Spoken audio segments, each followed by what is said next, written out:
Welcome, golf fans, pursuers of knowledge and the almighty dollar. This is your golf guru bringing you the 2022 Mexico Open. This is my Before the Lock show where I will give you my best plays, the cheapies, down below 7K. I'm going to cover ownership projections, weather, pressers, everything you need to know to make sure you have the optimal lineups for your DFS and maybe some thoughts for final bets. And with that said, let's talk some golf. So I tweeted this out yesterday, but I wanted to just, for folks that might not be following me on Twitter, I watched a couple pressers yesterday. First, I talked about Carlos Ortiz, some interesting information. So Carlos Ortiz and his brother Alvaro Ortiz grew up really close to this course. I guess the dad worked at the Vendetta facility. So I would guess he is very familiar with the course. Of course, he's one of the ambassadors with Abraham Answer. And what I thought was most unique is, I stated when I was going through the analysis of the players, I was kind of shocked that Carlos Ortiz played, I think it was like 12 events so far this year, which is quite low for him. And to come to find out, he was actually injured. So I guess he had a shoulder injury and actually was trying to pass some kidney stones, which I've never had to do that, but I've heard it is crazy pain. But he said right now he's feeling the best he has all year. And makes me a little more excited actually to play him. I was already picking him, but it helped ease some of the thoughts on that. And then same with Abraham Answer, he kind of got into a little bit of information about why he withdrew from his home course event, the Valero at TPC San Antonio, and then also withdrew from the RBC, which would be a great fit. I believe he had a chance to win there a few years back. And to come find out what I kind of stated, he tweaked his back is the best way he put it. And he talked to his doctor. His doctor said he needed rest. I mean, that's typically the only thing that's going to help that. And but did get him to agree to allow him to go play the Masters. Of course, he missed a cut there. But anyways, I want to just bring that to your attention. So my thoughts is I'm good with Carlos Ortiz. Excited about playing him. Hopefully he does not let me down. Abraham Answer for the price tag. I'm still not convinced that he's healthy. And if you have a little bit of a back issue, you could play fine the first 18 and then the next day, you sleep on it, come out, and it could be right back. So that's my takes on that. Also, of course, John Rahm did a presser, but there was nothing that really came out of there. All he stated was that every time he's played in a Mexico event, he's enjoyed the people. It's been amazing, and that's why he's here. Who knows what kind of agreements he has or appearance, but I see no reason. He needs a win. He needs those FedEx points. He also is not in the Tournament of Champions at this moment. So, he wants to win. And if he's there, I'm sure he's going to give it 100%. So totally comfortable on playing Rahm. If you missed the previous couple shows, I always give you guys where my skill ranking set. So what's the skill set that I think you need to win here at Vendetta Vallarta? And it's a little unique on this one, right? Because we've never actually seen this course actually played. But I've done as much information and deep diving and actually walked you guys through. And it's kind of funny. I always watch the other analysts too, not every week, but I like to hear them here to there. And one thing that I've noticed and nobody's mentioned is how much water's on this course. Everybody's stating it's a resort course. It's going to be, easy putting greens, big wide fairways. And I agree with all that. What I don't agree with is that if you get wayward, if you miss a tee shot, you're not getting out of the trees. You're going back to where your ball entered the water. And there's a lot of water. And I believe, if I remember correct, did I say 14 holes has water in play, either in the fairway or around the green. So again, I think that's still pretty crucial. I'm not saying these guys are not going to go low there. I'm just saying that no one else has brought that out. Well, maybe Rick did. I didn't watch him, but the other guys I watched didn't mention it at all. So anyways, back to, of course, we're looking for guys that have distance, but also, of course, can hit fairways with all that water we just discussed. Approach is always key. That's always going to be top 3, if not usually top 1. Ball striking, because you have long shots coming in. There is a bit of sand. You always got to be good around the green. The 2 proximity to the pins that I am guessing is going to be very important. 200 plus, and then 150 to 175.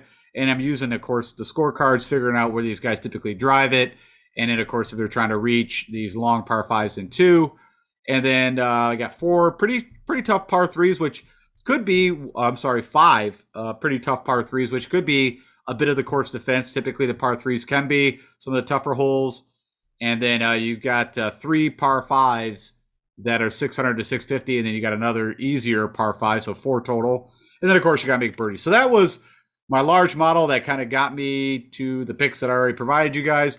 But also, of course, I'm using it for the guys that we're going to be looking.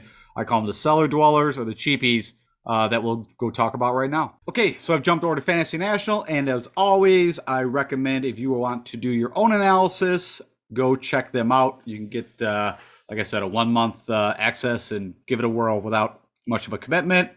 I always use DraftKings pricing. That's where I do all of my DFS. So that's what you're going to see from a pricing perspective. But of course, you could use these same picks on Yahoo or FanDuel or whatever you're doing. And with that said, just like when I do my top 15 core plays or best plays, I'm going to be looking at the last 12 rounds. Again, it's funny when I hear other analysts out there, they're always pulling 50 rounds and 36.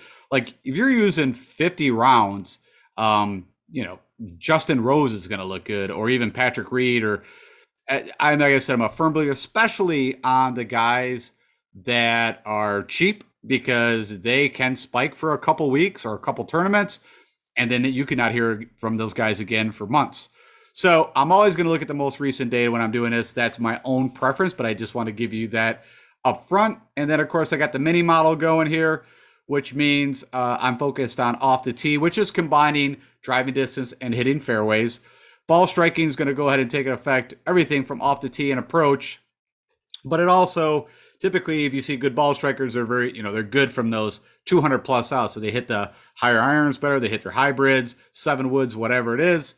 Approach, of course, is key. That proximity from 200 out, I want to see who does that well on hitting a green from 200 out. And then, of course, par fives are going to be key. Remembering that 3 of these par fives are on the back 9, which is kind of unique. Over here, you're going to see birdies gained over those last 3 tournaments or 12 rounds, and then recent results. And there is no tournament history here because, of course, this is the first time that the PGA tournament is playing at this course. Okay, with that said, I've got 15 guys total that are 7,100 and below. So I did cheat a little bit, but I thought it was important because I like Nick Taylor at 7,100, and I wanted to make sure that we didn't just pass him up for $100. So if you are putting together the Rahm Finau or the Rahm Woodland or maybe Answer, whatever, a couple of the more expensive, you're going to end up being down here to fill in a couple of those spots. So the first guy that I liked out of the cheapies, as I mentioned, is the Canadian Nick Taylor. You can see, I'd say average against the field on all the stroke gain areas over the last 3 tournaments. He's got a couple miscuts, which is affecting that, right? But he did play at Corrales recently, had a T25. Valspar, he did make the cut, had a T, barely made the cut. And then Arnold Palmer, which was crazy tough conditions, he had a T32. Now let's go click on Mr. Nick Taylor and figure out why I like him down in this range. So, he's not short, he's not long, but on average, 295 over the last 12 months, but more accurate than probably some of these guys we'll talk about. 63% he's hitting those fairways. Does gain on POA and can also play in the wind if necessary. And you can see the putter is where he typically struggles. At least what I was kind of interested in his last 10 tournaments, he has been gaining with the irons, kind of neutral off the tee because, again, he doesn't have the distance. And if we look at kind of his best showings, again, Corrales, we don't have all the stroke gain data. We know he gained on the field 4.1 against the field. The Honda, which is not a bad, I think it's not a bad comp course, just for all the water that is out there. Of course, it's Bermuda, Pebble Beach. The only thing you could say it's a coastal course.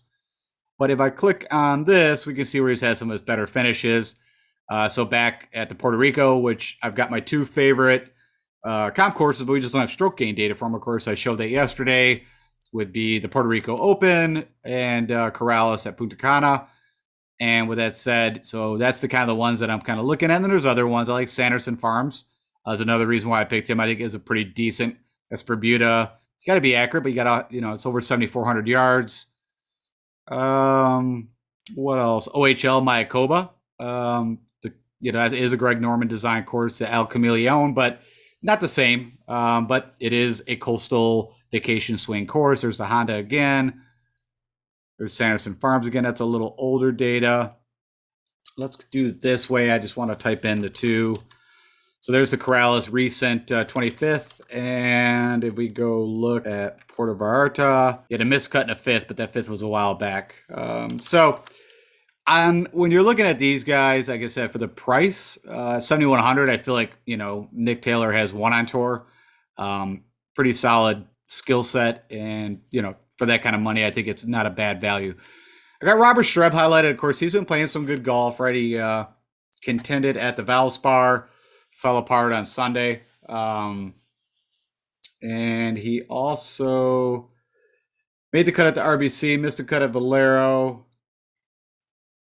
And you can see ball striking. He's just been playing good golf. I've been kind of calling him out. If you need someone to get you to the weekend, he's the guy to look at. I'll click on him.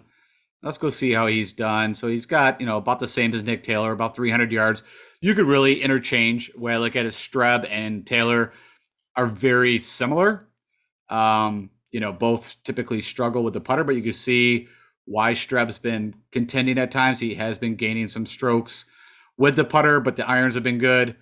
Off the tee is, he's hitting fairways. He's not going to hit it far. Go take a look at where he's had some of his best. So this is where I kind of think of Robert Streb, right? A little shorter tracks.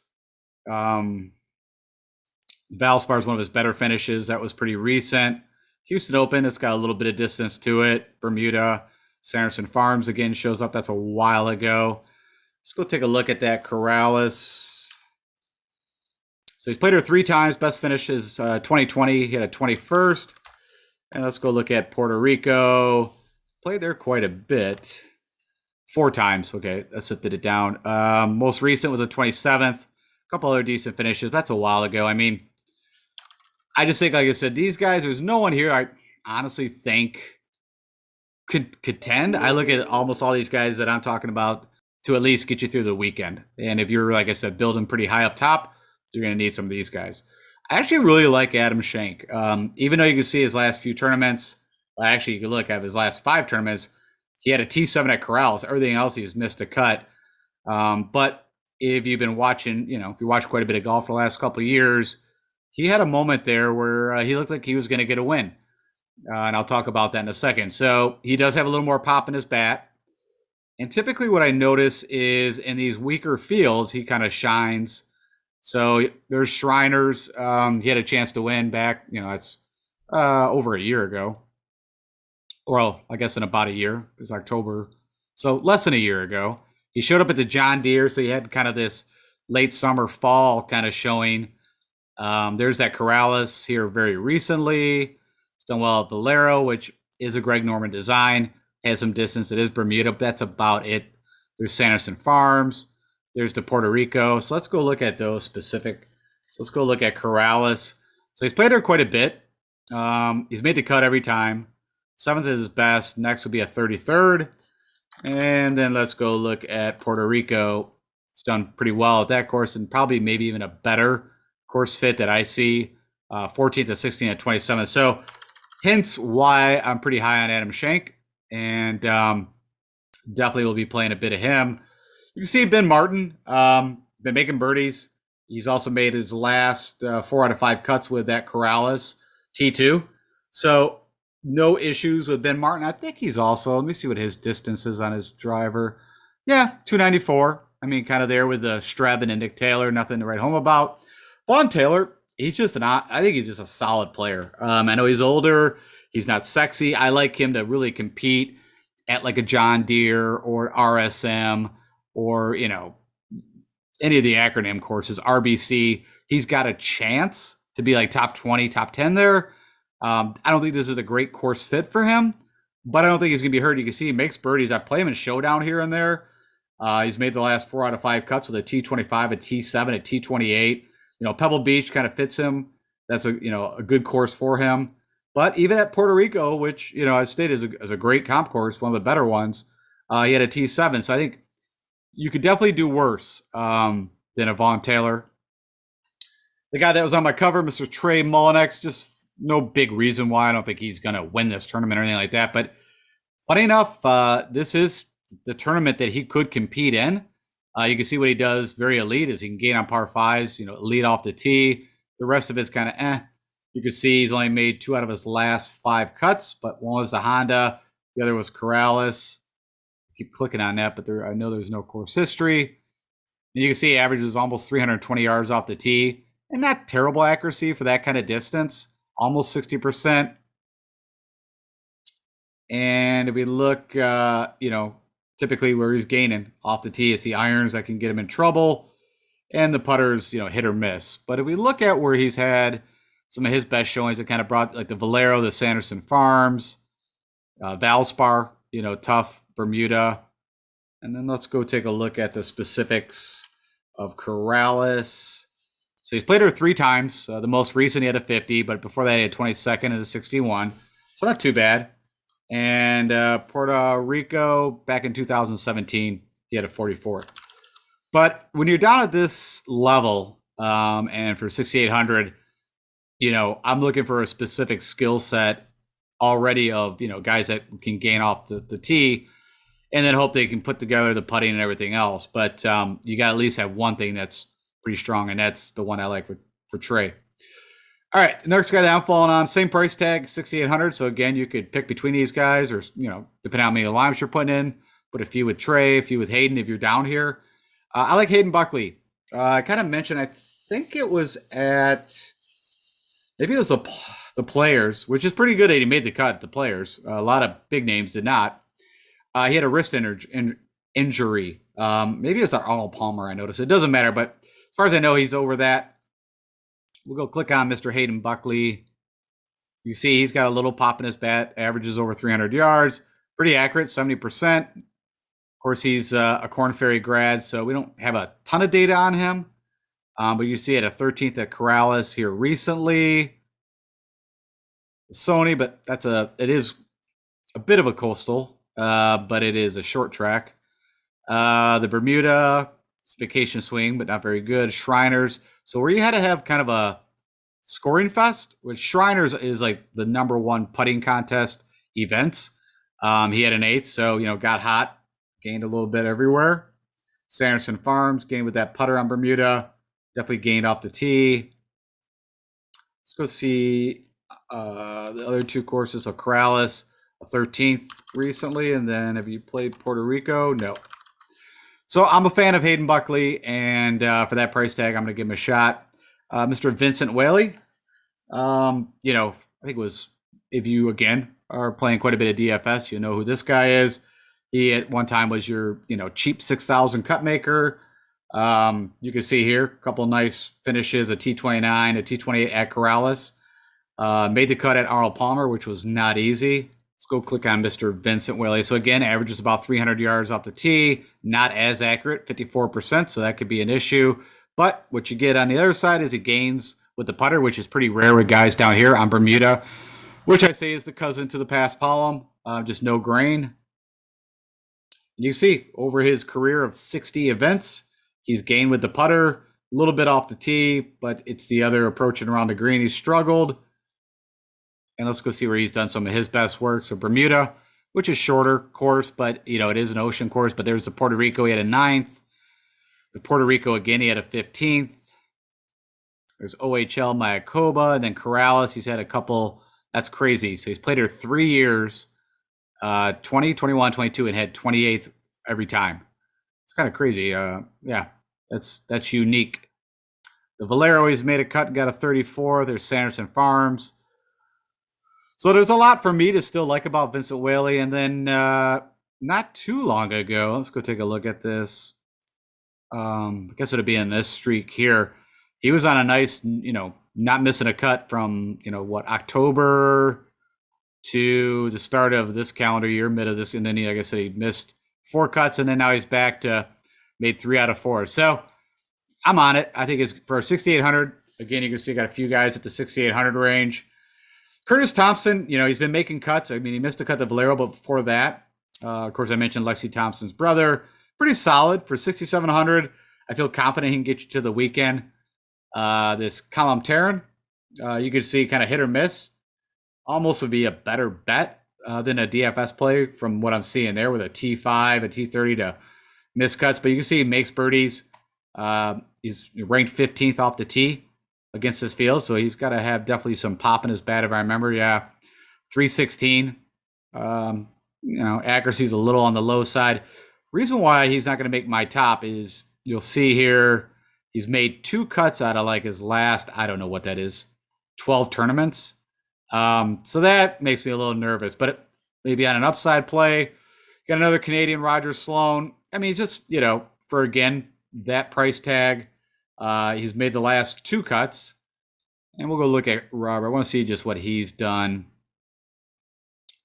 Where he's had his best finishes here. So his best finish, this was, I think, wide through mid air. He's had a second at the Puerto Rico back in 2019. Sanderson Farms, not too long ago, in the fall of last year. Sanderson Farms, he had a 14th. He had a 22nd at Corrales back in, last year this time. And then there's Puerto Rico again in February of 21. So again, I mean, I think you could do worse. Funny enough, Robert Garrigus, just from a modeling, right? He had a good showing with two gloves, Tom Gainey at the Zurich. So I thought he was someone I'd mentioned. You can see he's made 5 cuts in a row, and a lot of those are on these kind of tracks, right? In these kind of fields. So Corrales, Puerto Rico, Bermuda. So again, if you're looking for a guy, 6,600 could get you through to the weekend. I like him. Brandon Hagee is more of a upside play, and I know this is kind of odd to establish that with Brandon Hagee, but I also know what he can do if he gets hot. And you can see kind of a mishmash, right? A WD at the RBC, a miscut of Valero, but then he had a T44 at Corrales, a T21 at the Valspar. What Brandon Hagee also does, like a Trey Mullinax, is he's got a lot of pop in his bat, but you can see his driving accuracy is way down comparative. And what always sticks out to me is what he did at the Honda. It'd been about a year ago this time frame. It's such a tough track, a ton of water. I think it's a good comparable course. He's had a second place, almost won it there. Sanderson Farms, that's a while ago. And then there's that Puerto Rico. That's at 2015. Let's go pull up what he's done at Corrales. Played her 3 times. Only made the cut recently. And then what about Puerto Rico? Played it 4 times, made the cut twice. Best showing was way back in 2015.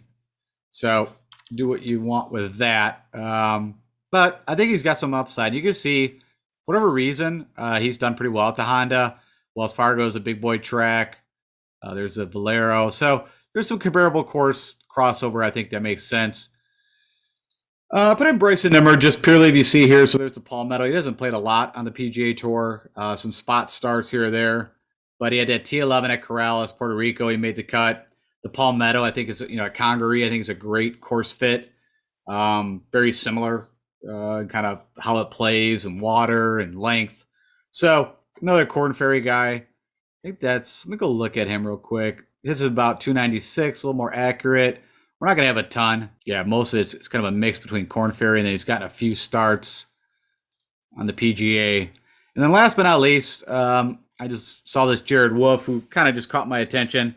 Another kind of mix with a Bryson Nimmer. Played 5 times here within the calendar year. Had a T28 at Puerto Rico and at Valero at a T29. And what I noticed is he's got some pop on the bat. Not too bad of accuracy. What data we do have on him. And I'm going to go click on this. So here's some of the Corn Ferry stuff. Yeah, not a ton there. Again, just a skill set of, hey, he did okay at the Puerto Rico, did okay at the Valero, and he's got some pop in his bat. So if you want a unique differentiation play, that would be the guy. Okay, so that's the analysis that I did for the guys 7,100 and below. Let's go take a look at ownership projection. Okay, so again, what we're going to want to look at is how many lineups have been actually generated. So this is doing the mass multi entries out of Fantasy National. And a pretty good number. I think it's more than the Zurich, at least depending on when I did the Zurich. So a little better, 6,300 entries, lineups. No shocker. The number one heaviest owned right now projected is Mr. Rahm. And we're going to want to look at this number on the right at 33%. The next is Woodland. And, probably a pretty standard bill will be Rahm, Woodland, and then whoever else. And then the next 2 highest owned is Kirk and Wise. which I don't know if I mean, I won't have the Kirk, but I have some of the Ys. Then you got, of course, Finau, Jones, Smotherman, my guy. Cammy Champ could just as easily miss the cut. I like him better for a bet than playing a ton of them in DFS. You got my Nate Lashley that I made the CT Pan changeover during the show. Went with Nate for my top 15, but I still like CT Pan. You can see his ownerships right there. Kind of shocking, Tyler Duncan. It's 11%. Just seeing, some of my picks. Scott Stallings is up there. Chad Ramey, Wyndham Clark, Alex Smalley. I like Joseph Bramlett. I don't think he made my top 15, and he was right there, 7,100, just like Mr. Nick Taylor. So, you can make some decisions. I like them both. No on Kevin Na. There's Nick Taylor right there at 8.7. I like Mark Hubbard. Good putter. Super streaky guy. I've always called him the bookend guy. He typically has not bad to play as a first round leader, and also for whatever reason on Sundays, man, he typically has good rounds. That could be he's starting early because he's so out of it and gets to go out and has like no pressure. There's my Peter Uline. He will be probably the key for me this week. I've got him, like I said, I'm not putting a ton in the large game. I'm playing more single entry stuff, showdown, and then of course some bets.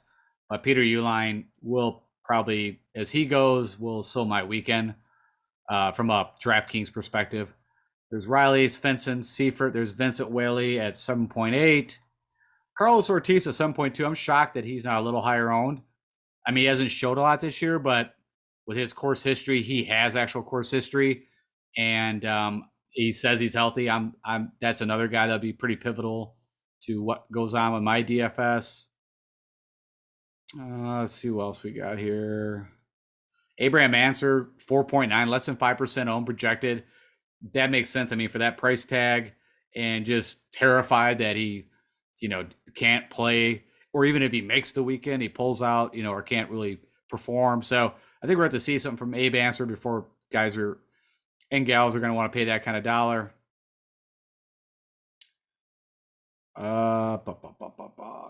Seeing what else we see here. Trying to see if there's a super cheapie. What's Griot at? So I'm going to plug in some guys that I'm curious because so Griot's at 3.2%. So he's someone that I'm going to play with the with the pure notion that his game has been ultimate trash, but this course and everything about it is a perfect fit. I mean, like I said, honestly, Aaron Wise and Griot, I think you can look at their skill sets over the history, and they've been almost identical. And you're paying $9,500 for an Aaron Wise because he has had a little bit recent decent form. But I'm just like, hey, if somehow Griot gets the irons back a little bit, typically he's an elite ball striker. Who's always been the putting was the issue. Let's go look at something. While I got you here. Right. So I just want to see. So he did. So here you go. It's a perfect example of Griot where he will do this. So you see at the Genesis, he popped up, gained finally. Funny enough, gained with the putter, gained off the tee, but the irons have what's been the issue. If we look at where Griot's has some success, there's the Puerto Rico, Corrales, OHL, Puerto Rico. Yeah, like I said, so give you my inside little take. I'm willing to risk it. It is a big risk, but you got to do it once in a while. So playing quite a bit of Griot, and the bit that I am playing from a DFS perspective, that's going to be kind of my my change up. All right. Anybody else I wanted to point out? Oh, let's go see what I'm just curious what Patrick Reed's at.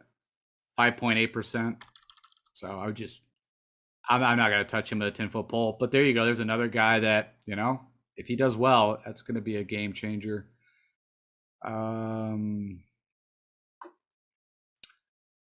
Just looking here below just to see if there's anything that kind of stands out that might not be a terrible play. Kiradek Epi Barnrat. You could do worse. It's 6,900. I mean, like a Ben An. I mean, those two guys, I always confused them in their days, and at one time they were both pretty damn good ball strikers. Just the putters were always disastrous. But Appy Barnrat, the Barn Rat, he could, yeah, he could do something here. As in, like, if you're looking for a play below 7,000, not a terrible. Let's go click on him too, real quick, while we're at it. He's got some pop in his bat, not too bad from an accuracy. Can putt on Bermuda. You can see his Corrales. Let's go see where he's done his best. So I'm not worried about these, but let's go. All right, let me do it a different way. I'm just curious what he's done at Corrales. Played her 3 times, best of the 44, so nothing to write home about there. Puerto Rico, pretty good showing, 28th, 27th. Missed a cut, though, in 21. What about OHL? Played there. Mayakoba. Nope, either way, it's not coming up. Bermuda, he has an 11th, a 39th. Again, I don't think that's perfect, but it is. I don't know. Like I said, it's something. I didn't pick him as someone I think, but I think I wouldn't have a problem playing him below 7,000. Okay, let's go talk about wind and weather. All right, so you're going to want to use this. Lucinda Gustavo Diaz Ordaz International Airport. It's the Puerto Vallarta Airport. Is pretty much what it is. It's the closest, and it's pretty close to where Nuevo Vallarta is, where this course is located, which all stands for, if you speak Spanish, is a new Vallarta, as far as I know. Nothing to look. I mean, I think the weather looks perfect. Now, of course, keep an eye on it. But right now, let's do this super forecast. Nothing to be concerned about. And then if we go look at the weekend forecast, Saturday, same thing. Sunday. So from my viewpoint, nothing to worry about. No advantages from tee time splits or even from a showdown perspective. I mean, again, keep an eye on it. This was pulled up right before I kind of did the show, so it's the most recent we've got. But this is what you're going to want to look up. If you really just go to Windfinder, I think if you type in Puerto Vallarta, it'll get you this location. But all right, let's go wrap this up. So for my top 5 cheapie plays, cellar dwellers, guys that are 7,100 and below, leading off Adam Schenk. Typically does good in these kind of fields, does good on coastal courses, had a streak there where it looked like he was going to get his first win on the PGA Tour. So why not? Typically that's what happens, is these guys will kind of spike. All of us analysts get all excited and we tout them, and then they kind of go away a bit, and then all of a sudden, boom, they get their win and people aren't on him. So I'm on Adam Schenk to get his win. Nick Taylor, I think, is just a solid kind of a condom play. 7,100. You could also go with Bramlett. Either or, I think, are great. Next guy up, I got like Vincent Whaley, same thing. You know, he's just been steady. I think if I remember correctly, made the last 2 cuts, but had a nice long streak of making cuts. Again, you know, just get me to the weekend. Maybe a top 30, top 40 would be great. And then Mr. Trey Mullinax got a very elite skill, and that is off the tee. And also he led, I believe it was at the Puerto Rico after like day 3 or so. I mean, he's shown up at these kind of events. So I like Mr. Trey Mullinax. And last but not least, I mentioned Hayden Buckley, also pretty solid, got the distance off the tee. Corn Ferry guy with some upside. If I had to say my upside plays out of this, would be Schenk, Hayden Buckley. Yeah, that'd be the 2 guys that it wouldn't blow me away if they ended up top 20. We'll put it that way. All right, and then just to kind of summarize again for one and done, of course, I don't have the 5-year past history of what they've done at this track, or this event, because it's new, but pretty simple. I mean, this field, if you are doing one and done, I think if you got Jon Rahm, I'm going to spend him. It's worth it to put Jon Rahm when he's way above the rest of the talent of the field. Of course, the next guys coming in would be Finau. I've already burnt him. I burnt Answer. Haven't used Woodland yet. Haven't been that desperate to. Of course, you got Munoz. And these guys I look at, if you're trying to be unique and have a possibility of a winner and kind of, moving your way up the one and done chart, these guys on the backside between Stallings, Aaron Wise, and Sebastian Munoz, I think would be good plays. So that's my one and done. And that is my Before the Lock show for the Mexico Open. And I hope you guys enjoy it. I'm kind of excited. I'm more excited for this than I am the Zurich. We'll put it that way. I think I'm probably more excited to see how this course is going to play.